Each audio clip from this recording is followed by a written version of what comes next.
राधे राधे, जय श्री कृष्णा। मैं सीमा सिंह बड़ों को चरण स्पर्श, छोटों को प्यार और बराबर वालों को नमस्कार करती हूँ। आज मैं आपको माघ मास के महात्म्य का 20वां अध्याय सुनाने जा रही हूँ। अब तक हमने 19 अध्याय सुने हैं।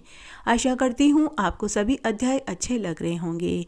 हमेशा की तरह अगर आपको यह अध्याय अच्छा लगे तो इसे ज़्यादा से ज़्यादा लाइक करें, अपने दोस्तों रिश्तेदारों में ज़रूर शेयर करें ताकि उन्हें भी माघ मास के महात्म्य को सुनकर पूरा लाभ मिले। आइए सबसे पहले हम देख लेते हैं कि हम इस अध्याय में क्या सुनेंगे। इस अध्याय में हम सुनेंगे कि माघ मास में विष्णु भगवान के साथ भगवान महादेव के शिवलिंग पर एक वील पत्र चढ़ाने का क्या पुण्य फल मिलता है। साथ ही माघ मास में पलाश के पेड़ और अन्य देव वृक्षों की पूजा करने, दीपदान करने का क्या महात्म्य है।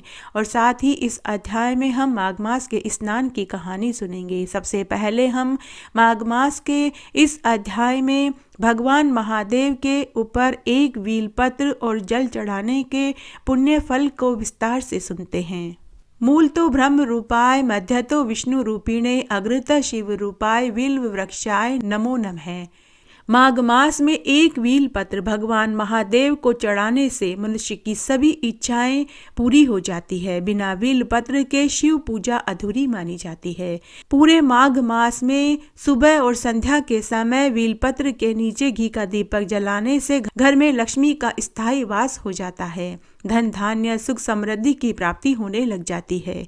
जिस वील पत्र में 5 पत्ती होती है वह पंच देवता माने जाते हैं, ब्रह्मा, विष्णु, महेश, गणेश और माँ दुर्गा। 4 पत्ती वाला वील पत्र 4 वेदों के सूचक होते हैं और 9 पत्ती वाला वील पत्र नवदुर्गा का रूप माने जाते हैं। जो व्यक्ति वील पत्र का रोपण, पोषण, संवर्धन करता है उसे साक्षात महादेव जी के दर्शन होने लग जाते हैं। रोज वील पत्र के पेड़ के नीचे दीपक जलाने के अक्षय फल का वर्णन तो स्वयं कोटि देवता भी कहने में असमर्थ हैं। स्कंद पुराण के अनुसार वील पत्र की उत्पत्ति माता पार्वती के पसीने से हुई थी। जिस प्रकार तुलसी में माता लक्ष्मी का वास होता है, ठीक वैसे ही वील पत्र में माता पार्वती जी का वास कहा गया है। माघ मास में वील पत्र से महादेव जी की पूजा करने से मनुष्य के 7 जन्मों की दरिद्रता दूर हो जाती है। यदि वील पत्र, आंकड़े, धतूरे शिवलिंग पर पूरे माघ मास में चढ़ाए जाते हैं तो उन्हें लक्ष्मी की प्राप्ति होने लग जाती है। माघ मास में वीलपत्र के पेड़ के नीचे रोज घी का दीपक जलाया जाए तो भगवान शिव प्रसन्न हो जाते हैं और वे अपने भक्तों की सभी मनोकामनाओं को पूरी कर देते हैं। जो मनुष्य माघ मास में रोज वीलपत्र के पेड़ को सींचते हैं, दर्शन करते हैं, उनके ऐसा करने मात्र से ही उनके सारे कष्टों, विघ्नों का निवारण हो जाता है। घर में विल्व के पेड़ को लगाने, सींचने, पूजा करने से धन धान्य, दीर्घायु पुत्र की प्राप्ति होती है। बरगद व बेल के पेड़ में भगवान शिव का वास होता है। वील पत्र भगवान महादेव को अति प्रिय है। अगर श्रद्धा से माघ मास में और सावन में शिवलिंग के ऊपर वील पत्र अर्पित किया जाए तो भगवान महादेव बहुत जल्दी प्रसन्न हो जाते हैं और उस मनुष्य के सभी विघ्नों को वे दूर करके उन्हें मन वांछित फल प्रदान कर देते हैं। नियमित रूप से वील पत्र के पेड़ को जल से सींचने से पितृदोष से मुक्ति मिलती है। माघ मास में एक वील पत्र भगवान महादेव को चढ़ाने मात्र से ही उस मनुष्य की सभी इच्छाएं पूरी हो जाती है। जो मनुष्य वील पत्र के पेड़ को घर में लगाते हैं और रोज सींचते हैं, पूजा पाठ करते हैं तो उन्हें समस्त तीर्थों में जाकर स्नान करने, दर्शन करने जितना फल मिल जाता है। वील पत्र के पेड़ की पूजा करने से धन चाहने वाले को धन, विद्या चाहने वाले को विद्या और पुत्र चाहने वाले को दीर्घायु संतान सुख की प्राप्ति होती है तथा मोक्ष चाहने वाले को मोक्ष की प्राप्ति होती है। रोज 1 लोटा जल वील पत्र के पेड़ में सींचने से सारे पाप धुल जाते हैं। बेल के पेड़ की जल की मिट्टी मस्तक पर लगाने मात्र से कभी अमंगल नहीं होता। वील पत्र के पत्तों को तोड़ते समय ओम नमः शिवाय या श्री शिवाय नमस्तुभ्यम मंत्र को बोलते हुए तोड़ना चाहिए। अमावस्या, अष्टमी, चतुर्दशी व सोमवार को वील पत्र के पत्ते नहीं तोड़ने चाहिए। बेल के पेड़ के नीचे घी का दीपक जलाने, जड़ में में दूध और काला तिल चढ़ाने से सभी मनोकामनाएं पूरी हो जाती है। भगवान शिव भांग, धतूरा, आंकड़ा और वील पत्र से बहुत जल्दी प्रसन्न हो जाते हैं।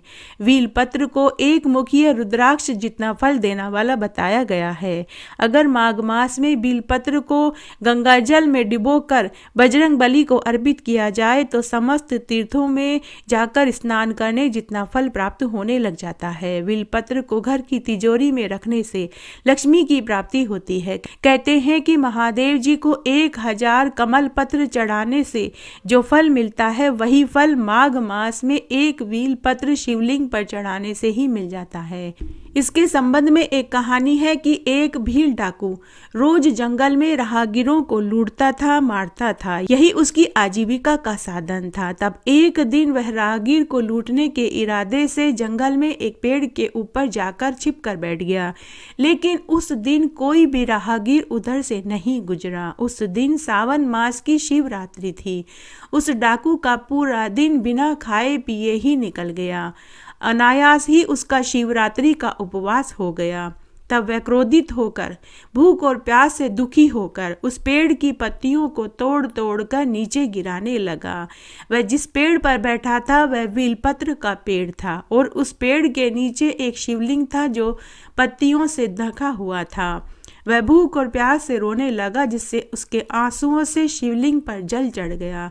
तब भगवान महादेव उस डाकू से प्रसन्न हो गए और उसे दर्शन देकर बोले कि हे वत्स, आज शिवरात्रि के दिन पूरा दिन तूने बिना अन्न जल के निकाल दिया, साथ ही तेरे आंसुओं से और वील पत्रों से मेरा अभिषेक हो गया। मैं तुझसे बहुत प्रसन्न हुआ। तू कोई वर मांग, मैं तुझे वरदान देना चाहता हूँ। इस तरह उस डाकू के जीवन भर के सारे पाप धुल गए और उसे मरने के बाद शिवलोक की प्राप्ति हुई। 1000 अश्वमेघ और 100 राजसूय यज्ञ करने से जो फल की प्राप्ति होती है वही फल माघ मास में तीर्थों में जाकर स्नान करने से ही प्राप्त हो जाती है। स्नान करने व संयम से रहने मात्र से ही प्राप्ति हो जाती है। 88,000 ब्राह्मणों को तीर्थों में ले जाकर स्नान कराने और भोजन कराने का जो फल मिलता है वही फल माघ मास में यज्ञ, हवन, पूजा पाठ और काले तिल का दान करने से ही प्राप्ति हो जाती है। प्रत्येक मनुष्य चाहता है कि उसको उसकी मन पसंद की वस्तु मिले। अगर वह मनुष्य पूरी श्रद्धा से माघ मास में अपनी किसी प्रिय वस्तु या प्रिय आदत का त्याग कर दे तो उसे उसकी त्यागी हुई वस्तु अक्षय रूप में प्राप्त होती है और उसे मन इच्छित वस्तु प्राप्त हो जाती है। माघ मास में मिठाई का त्याग करने से उसके संबंध अपनी प्रियजना से मधुर हो जाते हैं। पान सुपारी का त्याग करने से उसे भोग विलासिता का सुख प्राप्त हो जाता है। दूध, दही, मक्खन, घी का त्याग करने से उसे गोलोक की प्राप्ति होती है। माघ मास में नमक का त्याग करने से वह परोपकारी होकर सभी सिद्धियों को प्राप्त कर लेता है। माघ मास में काले नीले वस्त्रों का त्याग करने से उस मनुष्य का कभी अमंगल नहीं होता। जो मनुष्य पूरे माघ मास में भूमि पर शयन करता है, ब्रह्मचार्य से रहता है, उसे इस संसार के समस्त सुख और मरने के बाद परलोक में आनंद सुख की प्राप्ति होती है। माघ मास में जो मनुष्य दूध का सेवन करके रहता है तो उसे कुआं, तालाब, बावड़ी खुदवाने जितना फल प्राप्त हो जाता है। जो व्यक्ति माघ मास में शहद का त्याग करता है वह सभी सुखों का अधिकारी बन जाता है। माघ मास में मदिरा, अंडा, कांदा, लहसुन, मसूर की दाल, नींबू, मिर्च, चने की दाल का त्याग करने वाला और हरी सब्जियों का त्याग करने वाला पूरे माघ मास में स्नान करने जितना वह फल प्राप्त कर लेता है। परनिंदा महापापम, परनिंदा महाभयम, परनिंदा महद दुखम, न तस्या पातकम परम। परनिंदा महापाप है, महाभय है, महान दुख है। परनिंदा से बढ़कर दूसरा कोई पातक नहीं है। जो मनुष्य पूरे माघ मास में परनिंदा से बचता है, झूठ चोरी से बचता है, तो उसे किसी तीर्थ में जाने की ही जरूरत नहीं है। उसे तो घर बैठे ही पूरे माघ मास के स्नान का फल मिल जाता है। माघ मास में तांबे के पात्र में भोजन नहीं करना चाहिए। माघ मास में केवल पलाश पत्र, मदार पत्र और वट वृक्ष के पत्तल में भोजन करने से उत्तम फल की प्राप्ति होती है। उसे अग्निष्टोम और चांद्रायन व्रत करने जितना फल मिल जाता है। जो व्यक्ति माघ मास में एक समय भोजन करके ब्रह्मचार्य से रहता है, उसके फल का वर्णन तो तीनों लोकों में भी नहीं कहा जाता। जो कंदमूल फल खा करके माघ मास में समय बिताता है, उसे चांद्रायन व्रत करने जितना फल मिल जाता है। माघ मास में जो एक ही अन्न खाकर रहता है, उसके ऊपर कोटि देवी देवताओं का आशीर्वाद हो जाता है। जो व्यक्ति माघ मास में केवल दूध और फल खाकर रहता है, उसके 100 जन्मों के पापों का नाश उसी क्षण हो जाता है। जो व्यक्ति माघ मास में भोजन करते समय चुप रहता है, उसे व्रत का फल जल्दी, और जो भोजन के समय बातें करता है, उसका अन्न अशुद्ध हो जाता है। अलग अलग पेड़ों में अलग अलग देवताओं का वास होता है, इसीलिए उन्हें देव वृक्ष का नाम दिया गया है। माघ मास में इन पेड़ों की पूजा करने का अक्षय फल मिलता है। तुलसी, केला और आंवले के पेड़ में माता लक्ष्मी और विष्णु भगवान का वास होता है, इसलिए माघ मास में रोज इनका पूजन करने से घर में धन धान्य सुख वैभव में वृद्धि होने लगती है। बरगद और बेल के पेड़ में महादेव जी का वास होता है। जो मनुष्य माघ मास में इन पेड़ों की पूजा करते हैं, उनकी मनोकामना की पूर्ति उसी क्षण हो जाती है। शमी के पेड़ में शनिदेव का वास होता है। शनिवार के दिन सरसों के तेल का दीपक शमी वृक्ष के नीचे जलाने से शनि महाराज की कृपा बरसने लग जाती है। जो ऐसा करता है, उस मनुष्य के जीवन के सभी दुख दूर हो जाते हैं। कदम के पेड़ में लक्ष्मी जी का वास होता है। धार्मिक मान्यता के अनुसार कदम के पेड़ के नीचे यज्ञ, हवन, पूजा पाठ करने से माँ लक्ष्मी की विशेष अनुकंपा बरसने लग जाती है। हरि हरि दुर्वा भगवान गणेश को बहुत अधिक प्रिय है। माघ मास में बुधवार के दिन भगवान गणेश को हरि हरि दुर्वा और दुर्वा की गांठ चढ़ाने से उस व्यक्ति के सभी विघ्न संकट भगवान गणेश दूर कर देते हैं। अगर कोई कुंवारे लड़के लड़की इस तरह से माघ मास में भगवान गणेश को हरि हरि दुर्वा की गांठ चढ़ाते हैं, तो उनका जल्द विवाह हो जाता है। पीपल के पेड़ में 33 कोटि देवी देवताओं का वास होता है। बांस के पेड़ में भगवान श्री कृष्ण का प्रतीक है, क्योंकि उसी बांस से भगवान कृष्ण की बांसुरी बनती है। शादी, जनेऊ, मंडल सभी जगह बांस का प्रयोग किया जाता है। माघ मास में पलाश के पेड़ की पूजा करने से घर में धन धान्य की वृद्धि होने लग जाती है। पलाश का पेड़ और पलाश के पेड़ के फूल भगवान महादेव को बहुत अधिक प्रिय हैं। माघ मास में अकेले पलाश के पेड़ की पूजा करने मात्र से ही धन संपदा, रिद्धि सिद्धि, दीर्घायु, संतान सुख की प्राप्ति होने लग जाती है। माघ मास में पलाश के पेड़ और पलाश के पेड़ के फूल के दर्शन करने मात्र से मनुष्य के सभी पाप क्षीण हो जाते हैं। पलाश के पेड़ के फूलों से भगवान महादेव का श्रृंगार किया जाए तो घर में धन की बरसात होने लग जाती है। भगवान शिव को यह फूल सबसे अधिक प्रिय हैं। पलाश के पेड़ में 2 तरह के फूल आते हैं, लाल और सफेद फूल। सफेद फूल भगवान महादेव को चढ़ाने से धन धान्य में वृद्धि होने लग जाती है, और लाल फूल चढ़ाने से पुत्र, पौत्र, यश, वैभव बढ़ने लग जाता है। पलाश के पेड़ में ब्रह्मा, विष्णु, महेश तीनों देवताओं का वास होता है। पलाश के पेड़ को ढाक व टेसू के नाम से भी जाना जाता है। इस संबंध में एक कहावत भी है, ढाक के 3 पात। पलाश के लाल फूल को जंगल की आग के नाम से भी जाना जाता है। पलाश के फूलों को घर में रखने से लक्ष्मी जी की कृपा बरसने लग जाती है। इसकी एक पौराणिक कहानी है। भगवान शिव और माता पार्वती जी के एकांत समय को अग्नि देव ने भंग किया था, तो उन्हें शाप ग्रह होकर वृक्ष के रूप में जन्म लेना पड़ा था। वह पेड़ पलाश का ही था। पलाश की लकड़ी से यज्ञोपवीत संस्कार किया जाता है। पलाश का पेड़ सुख समृद्धि का प्रतीक है। पलाश के पेड़ को यज्ञ आदि कर्मों में प्रयोग किया जाता है। पलाश का पूरा पेड़ ही उपयोगी है। उसका तना, जड़, फूल, पत्ते सभी उपयोगी हैं। होली में पलाश के फूलों से रंग बनाया जाता है। इस तरह पलाश का पेड़ पूरा उपयोगी है। पूजा करने, देखने मात्र से ही मनुष्य के कई जन्मों के पाप नष्ट हो जाते हैं। वेद निधि जी लोमेश ऋषि से बोले कि हे महर्षि, उस धर्म को कहिए जिससे ये बालक शाप के प्रबल अग्नि के दुख से मुक्त हो जाएं।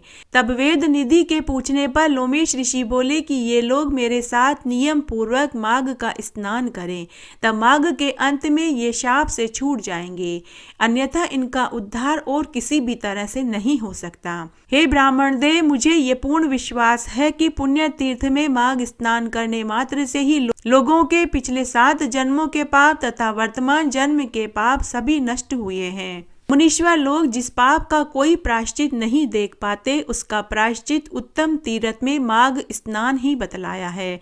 पुण्य तीर्थों में स्नान करने से पाप मिटते हैं, जैसे हिमालय पर्वत पर के तीर्थ सब पापों का विनाश करने वाले हैं। अछोद सरोवर में स्नान करने से इंद्रलोक की प्राप्ति होती है। बद्रिका आश्रम में माघ स्नान करने से मोक्ष मिलता है।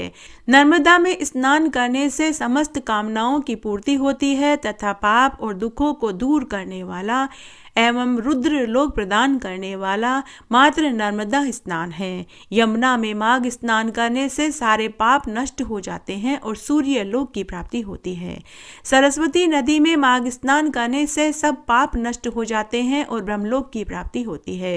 हे द्विजवर, विशाल नदी में माघ स्नान का परम फल प्राप्त होता है। यह पाप रूपी ईंधन को दावानल के समान है तथा गर्भवास के पाप को नष्ट करता है। गंगा जी में माघ स्नान करने से विष्णुलोक की प्राप्ति तथा मोक्ष का होना निश्चित है। सरयू, गंडकी, सिंधु, चंद्रभागा, कौशिकी, ताप्ती, गोदावरी, भीमा, पयोष्णी, कृष्णा देवी, कावेरी, तुंगभद्रा आदि एवं समुद्र में गिरने वाली अन्य नदियों में माघ महीने में माघ स्नान करने से लोग निष्पाप होकर स्वर्ग को पाते हैं। नैमिषारण्य में माघ स्नान करने से विष्णु भगवान की स्वरूपता, पुष्कर में ब्रह्मा का सामीप्य तथा कुरुक्षेत्र में माघ स्नान करने से इंद्रलोक की प्राप्ति होती है। हे ब्राह्मण देव, देव सरोवर में माघ स्नान करने से योग सिद्धि का फल तुरंत प्राप्त हो जाता है। मकर के सूर्य में प्रभास तीर्थ में माघ स्नान करने से रुद्र गण होता है। हे विप्र, वह प्रथुतक में स्नान करने से वैष्णव पद की और देवकी में माघ स्नान करने से मनुष्य देव शरीर प्राप्त करता है। हे ब्राह्मण, गोमती में माघ स्नान करने से पुनर्जन्म नहीं होता। हेमकूट, महाकाल, ओंकारेश्वर, अमरकंटक, नीलकंठ तथा अर्बुद में माघ स्नान करने से रुद्रलोक के ऐश्वर्यों की प्राप्ति होती है। हे ब्राह्मण, मकर की संक्रांति के सूर्य में मनुष्य चाहे जिस नदी में स्नान करे उसकी सब इच्छा पूर्ण हो जाती है। हे द्विजवर, प्रयाग में माघ स्नान बड़े भाग्य से प्राप्त होता है, जहाँ पर स्नान करके लोग गर्भ के कष्टों की वेदना को नहीं भोगते तथा विष्णु के पास रहते हैं। राजसूय अश्वमेध यज्ञ के फल से भी बढ़कर माघ का स्नान होता है। अतएव संपूर्ण पापों को सहज में नष्ट करने वाला उस प्रयाग स्नान को क्यों न किया जाए। इस तरह लोमेश ऋषि ने वेद निधि ब्राह्मण को माघ मास में पवित्र तीर्थों में स्नान करने के पुण्य फल को विस्तार से सुनाया। आइए अब हम माघ स्नान की एक पौराणिक कथा सुनते हैं।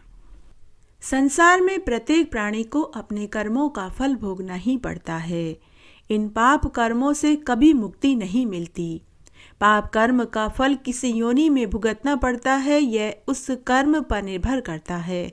अगर पाप कर्म ज़्यादा हैं तो उन्हें भुगते बिना मुक्ति नहीं मिलती। जो मनुष्य विधवा, सती, साध्वी महिला को परेशान करता है वह अगले जन्म में भेड़िया, फिर कुत्ता, फिर गिद्ध, सियार, इन जन्मों में जन्म लेने के बाद ही वह फिर मनुष्य योनि को पाता है। जो पुरुष अपने पिता समान बड़े भाई के धन के हिस्से को धोखे से हड़प लेते हैं वह क्रोच नाम के पक्षी की योनि में और फिर बाद में पिशाच की योनि को पाते हैं। चोरी करना महापाप है। अगर कोई इंसान अपने जीवन काल में एक बार भी चोरी करता है तो वह छछूंदर की योनि में जन्म लेता है।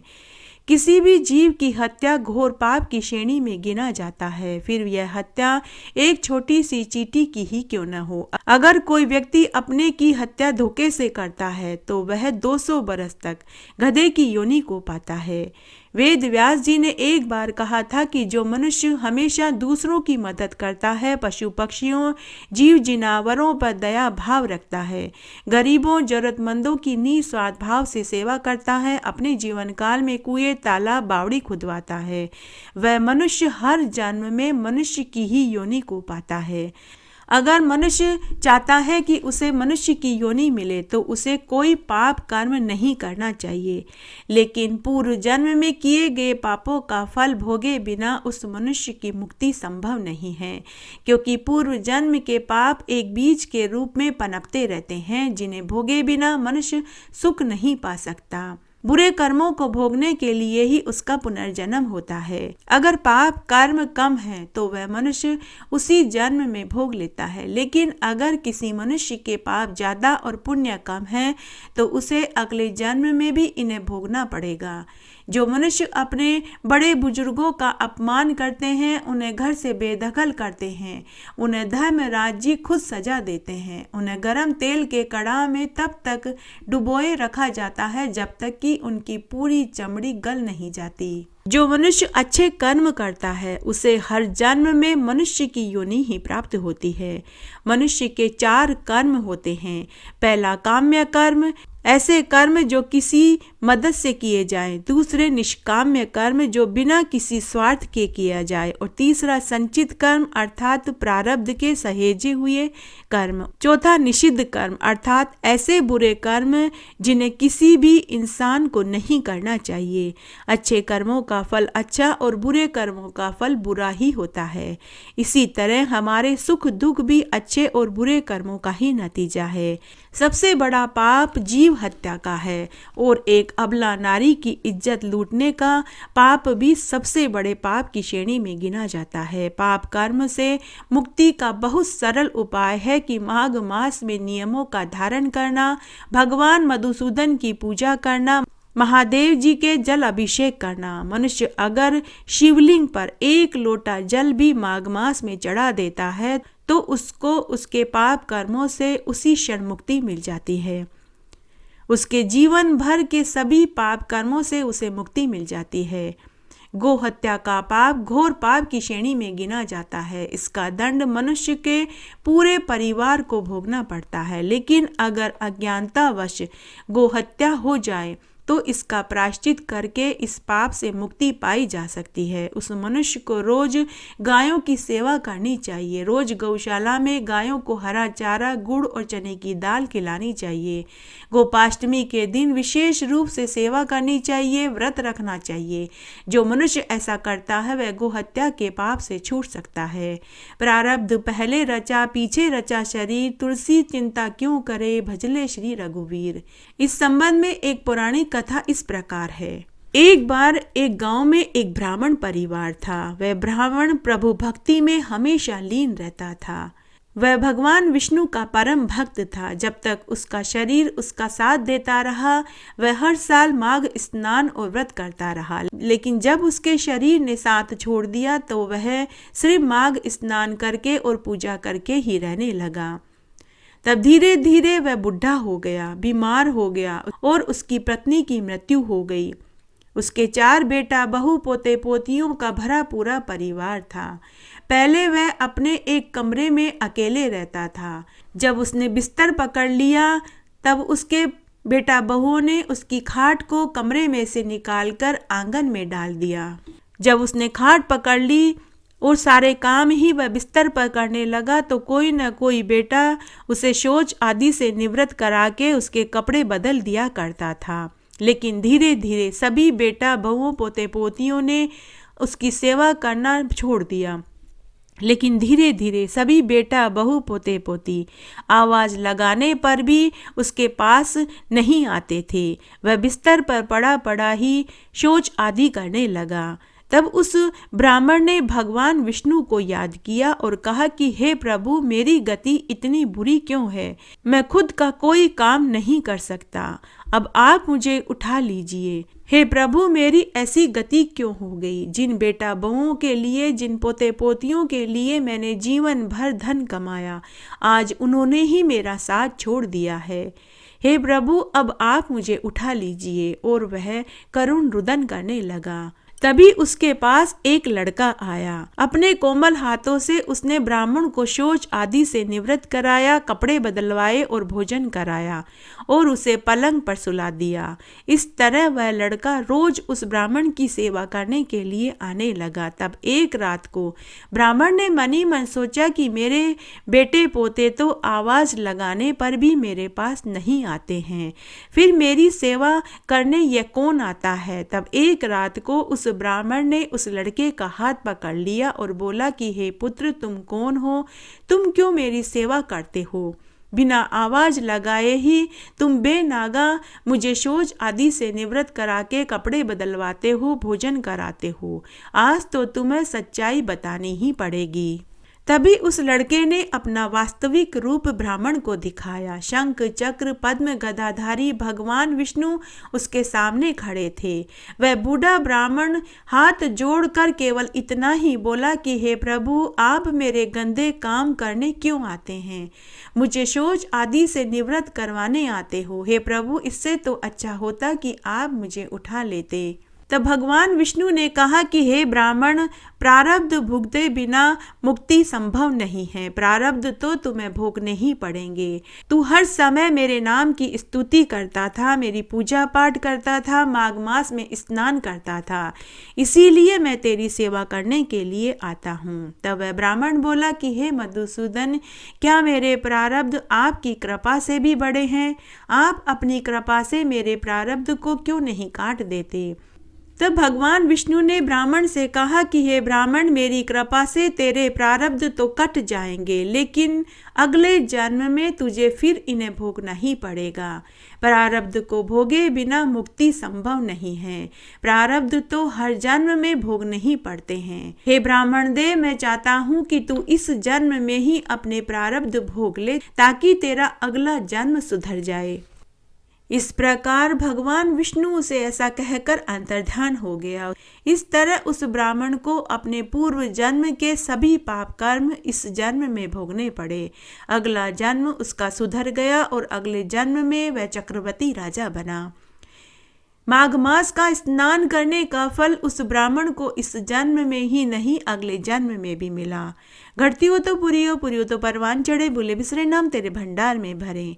इस तरह आज हमने माघ मास का 20वां अध्याय सुना। आशा करती हूँ आपको ये जरूर पसंद आएगा। मेरे साथ बने रहने के लिए आपका धन्यवाद। आगे आने वाली कथा कहानियों के लिए भी आप इसी तरह मेरे साथ बने रहें। धन्यवाद।